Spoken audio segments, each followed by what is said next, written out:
আসসালামু আলাইকুম। এই যে ডিমগুলো দেখতেছেন এগুলো হচ্ছে বিশ্বের সবথেকে ছোট কোয়েলের বীজ ডিম। এগুলো হচ্ছে কিং কোয়েলের বীজ ডিম। মাশাআল্লাহ।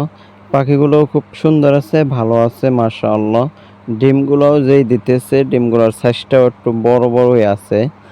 যেটা দেখে আমি মূলত এই যে আমার নিজের ফার্ম ছোট থেকে বাচ্চাগুলো আমি পালন করতেছি। প্রায় আরও ২ মাস আগ থেকে আমি পালন করতেছি। কিন্তু ২ মাসের ভিতরে আমি ডিমগুলো পেয়ে গেছি হাতে। তাই অনেক খুশি লাগতেছে যে এই যেই পাখিগুলো আমার হাতে একসময় ডিম অবস্থায় ছিল, কিন্তু সেই পাখিগুলোই আজকে ডিম দিছে। সেই ডিমগুলোই আবার আমি দিতেছি, যেটা মেশিনে ইনকিউবেটরে দিতে আছি। কিন্তু সেজন্যে আমার একটু খুশি অন্যরকম লাগতেছে। কারণ নিজের হাতে বাচ্চা পালন করে তার ডিম পাওয়া এটা বিশাল শান্তির বিষয় বা সুখের থাকে বা অন্য একটা মুহূর্ত থাকে।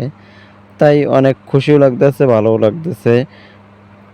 তার জন্যই যাতে আমার ডিমগুলো ও জায়গায় থেকে গরমে পানি না হয়ে নষ্ট না হয়ে যায়, যার জন্য আমি নিজেই মেশিনে বসিয়ে দিতেছি। আশা ছিল যে ওদের দিয়েই ফোটাবো। যেহেতু গরম পড়তেছে ডিমগুলো হয়তো নষ্ট হয়ে যাবে, যার জন্য এনে মেশিনে বসিয়ে দিছি। ইনশাআল্লাহ বাচ্চা অথবা ডিম বিক্রি করা হবে। যদি আপনাদের কারো প্রয়োজন হয় নিতে পারবেন। আচ্ছা, আজ এ পর্যন্তই শেষ। চ্যানেলটা সাবস্ক্রাইব করে রাখবেন, কমেন্ট করে যাবেন, আমার জন্য দোয়া করবেন। আসসালামু আলাইকুম ওয়া রাহমাতুল্লাহ।